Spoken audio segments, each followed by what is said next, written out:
Good evening, Tansei and welcome to APTN National News. I'm Daryl Stranger. The historic Fort Garry Hotel in Winnipeg was the setting for a historic night for the Manitoba NDP.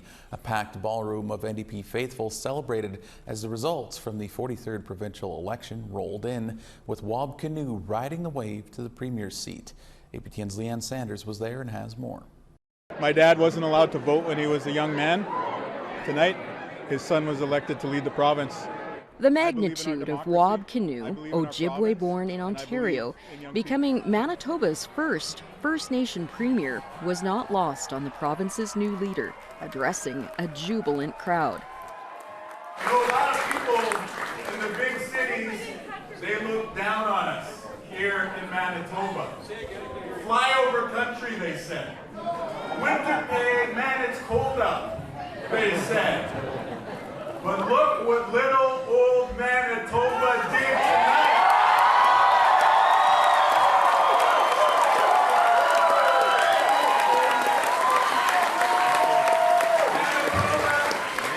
Manitoba did something more progressive than any of those big cities ever did. As of Wednesday morning, the NDP had won 30 seats, the PCs 19, and the Liberals 1. With 7 races still too tight to declare a winner. Speaking to reporters, Kinew acknowledged there was a lot of work ahead. I'm going to try. And I think that's what our team staked our campaign on, is that we're going to try. Difficult things, like fixing healthcare right now, staffing up the healthcare system, trying to bring people together after the pandemic. These are difficult things. Another difficult thing that Kinew promised was to search a Winnipeg area landfill for the remains of Indigenous women, victims of an alleged serial killer. While not giving a timeline, Kinew says it will happen. It is an issue that needs to be pursued very quickly, because there's families who are grieving, and the administration of justice needs to move along promptly. Other Indigenous members of his team, like Nahani Fontaine, who handily secured her 3rd consecutive term in the legislature, is excited for the future. And I think that our whole campaign was about bringing Manitoba together and working together towards a path of reconciliation, making sure that we're dealing with health care, making sure that we're dealing with the affordability crisis, and we're going to do that together. One young Indigenous voter from Nelson House said knowing there's help coming from the NDP on issues like addictions and homelessness gives her hope. Getting the landfill search, better health care, affordability, people, they need that. They need that right now. Homelessness is a chronic issue in Manitoba, and it's gotten worse over the last 4 years. So knowing that someone out there can help us and help people, it's amazing. It's a warming feeling.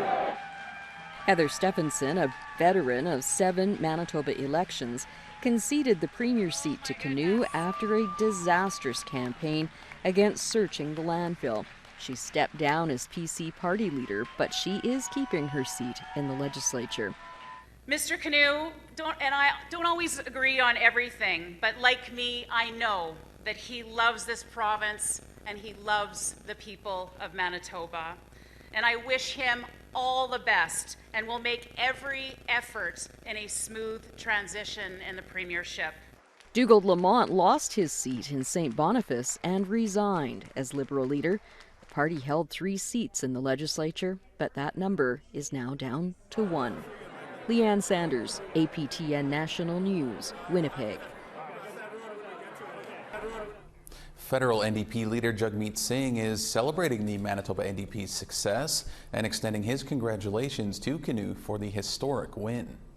What is clear is that the people of Manitoba rejected the conservative approach, the privatization of healthcare, the cuts to families, the cuts to people. They rejected the politics of division and hate.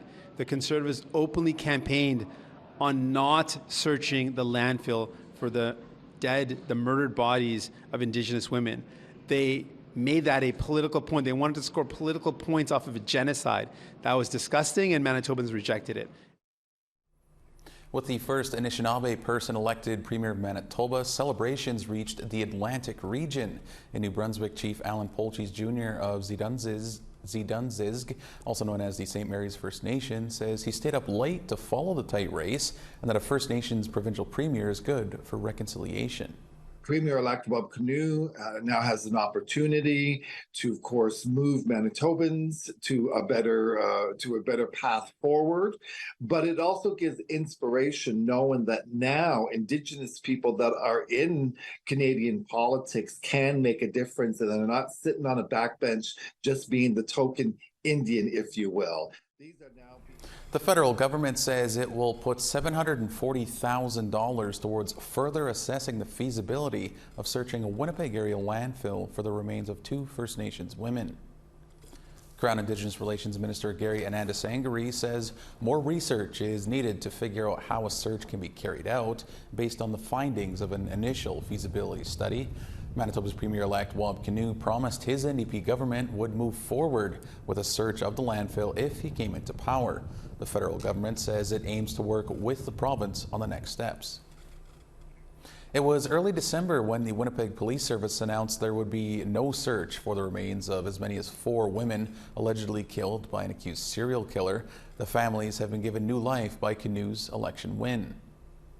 For Cambria Harris, today's announcement by the federal government of $740,000 for further study on searching the landfill came as no surprise. In a statement, Harris said, quote, "The minister had told me last night in a Zoom call meeting. I broke down crying. It's the best news I've gotten in 10 months. Cambria Harris, Mother Morgan's remains may be in the landfill. First Nations Indigenous warriors manning Camp Morgan at the Brady landfill are happy with Kinew's win, but plan to remain until shovels are in the ground." Even though Wab has promised, there's still a lot of little steps that still need to be crossed. The Quebec ombudsman published an update on the Viens Commission and said that many of the initiatives are piecemeal and that no progress has been made on urgent reforms. Maricela Amador has more. We're in Val-d'Or, Quebec, where the province ombudsman just released his follow-up report on the Viens Commission on relations between Indigenous peoples and public services. The report, tabled in 2019, concluded that First Nations and Inuit people face serious and systemic discrimination at the hands of public services, including police forces. Now, 4 years later, the Quebec ombudsman says that less than 1/3 of the recommendations have been implemented. Je pense que de reconnaître la discrimination systémique pour le gouvernement du Québec, ce serait un élément qui permettrait un déblocage important. Maintenant, dans nos travaux avec les partenaires des membres des Premières Nations et des Inuits, on a bien senti l'importance qui est très chargée là, du concept de racisme systémique. Marc-André Dowd, the ombudsman, concluded that the Quebec government has made efforts to improve relations between Indigenous people in public services. However, many of the priorities and inequities identified by the Viens Commission have not been addressed. Quebec saying, well, we moved on a number of key calls to action. We've said, no, it's not true. And what is encouraging today is the fact that we hear from a more neutral voice from the ombudsman, Quebec ombudsman, saying, well, we're coming to the same conclusion. The ombudsman said that he recognizes this systemic discrimination, but does not speak for the government. Maricela Amador, Val-d'Or, Quebec. It's time to step aside briefly. Plenty more news to come in just a couple of minutes.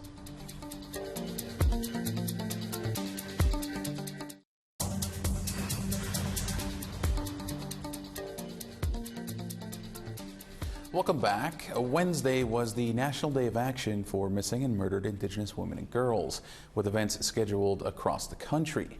But nothing happened on Parliament Hill in Ottawa. APTN's Fraser Needham explains why 2 planned events were cancelled at the last minute. This was the scene on Parliament Hill last October 4th, and this was the scene this year. Why the difference? Both families of Sisters in Spirit and the Native Women's Association of Canada decided to cancel previously scheduled events for today. In January 2022, thousands of protesters descended upon downtown Ottawa and didn't leave until forcibly removed by police weeks later.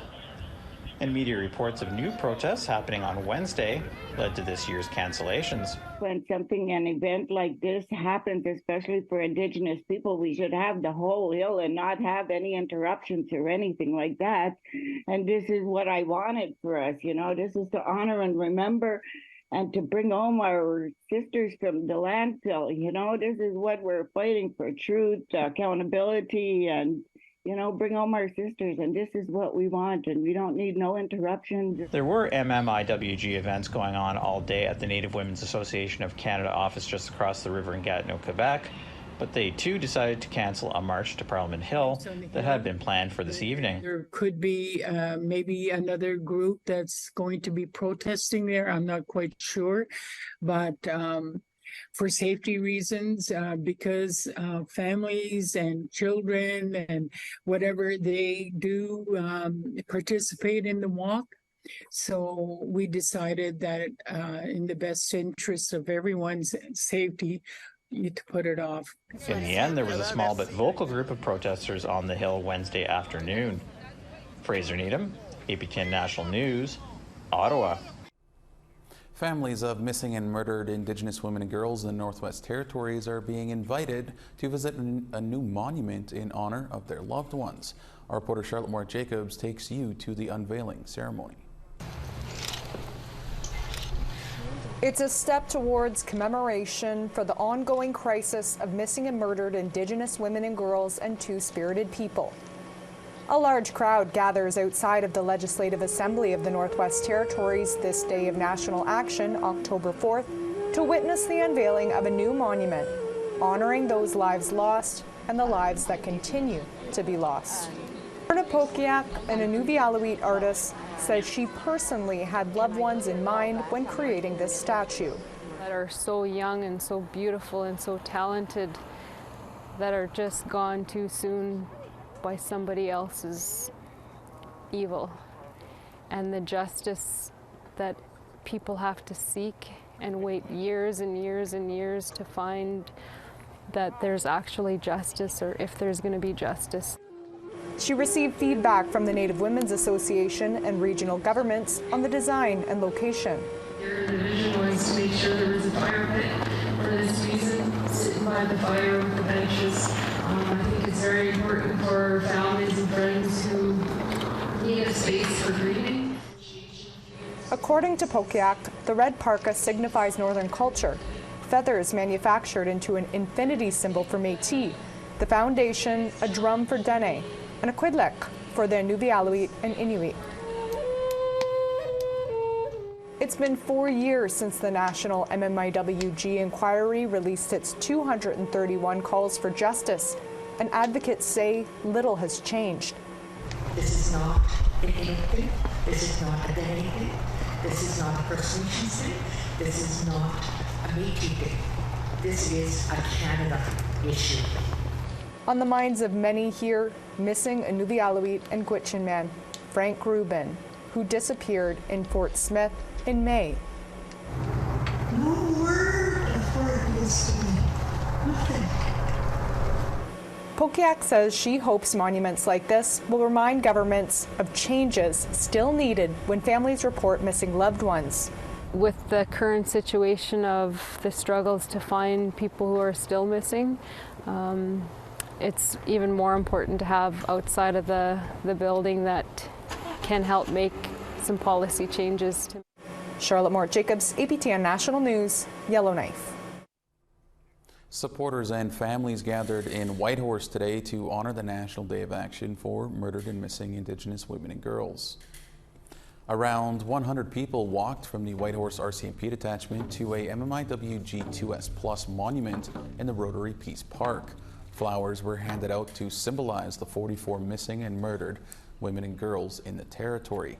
Space was also held for Ramona Peter, a missing Casca woman who was last seen in April of this year. Event speaker Christine Janier says it's up to everyone to help support Indigenous women, girls, and Two-Spirit Plus people. We are still disproportionately targeted, and we will be tomorrow. We have to look out for each other. Last year, I asked that of those who aren't who are coming as allies, who are coming as witness, to please look out for us. During a time of truth and reconciliation, Scouts Canada has issued an apology for its role in the eradication of Indigenous peoples. Leaders say Scouting was the program of choice used alongside Christian religious institutions to strip First Nations, Métis and Inuit youth of their cultural identities. Tamara Pimentel has more. We are sincerely sorry for the historical harm that we believe we have inflicted on Indigenous children, families, communities and nations. An apology from Scouts Canada acknowledging wrongdoings that have negatively impacted First Nations, Inuit and Métis people for over a century.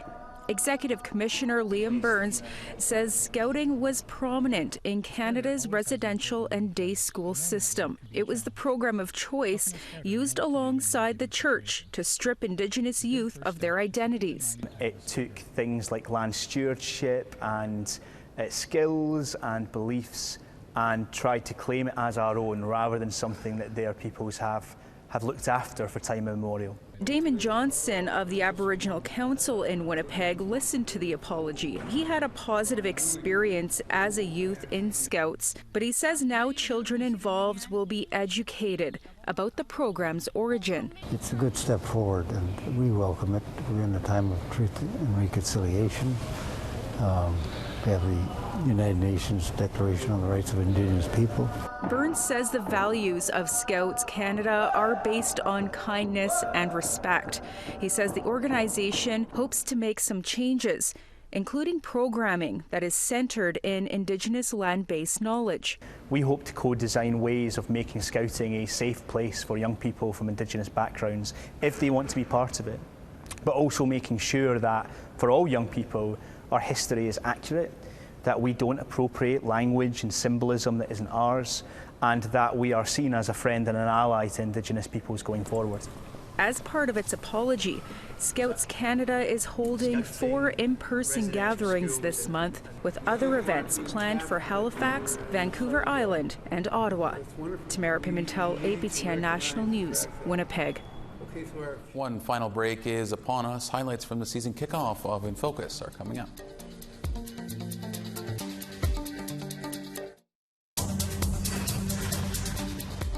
Welcome back. It's time now for our photo of the day. Just a few days ago, we were able to see a harvest moon, and Tanya L. sent in this close-up shot over the community of Quebec First Nation. Quebec is located about 5 hours north of Toronto, Ontario. Thanks so much for that, Tanya. Be sure to send your pictures to share@aptn.ca if you would like to be our next photo of the day. Right now, let's take a look at tomorrow's weather forecast. Starting on the East Coast, 11 degrees in St. John's and 21 in Halifax. 13 in Cartwright and 18 in Happy Valley Goose Bay. 26 and clear in Quebec City and 28 and clear in Montreal. 26 in Toronto and 22 in North Bay. 17 degrees in Wawa and 10 in Sioux Lookout. Some showers and 5 degrees up in Churchill and 8 in Thompson. 13 in Barons River and showers and 11 in Winnipeg. 7 degrees in Regina and 5 in Saskatoon. 3 degrees in Buffalo Narrows and 10 in Stony Rapids. As we head west, 3 degrees in Fort Chippewa and 6 in Peace River. Clear 9 in Edmonton and 9 in Calgary. 19 degrees in Campbell River and 19 in Bella Coola. 14 degrees in Smithers and 6 in Fort Nelson.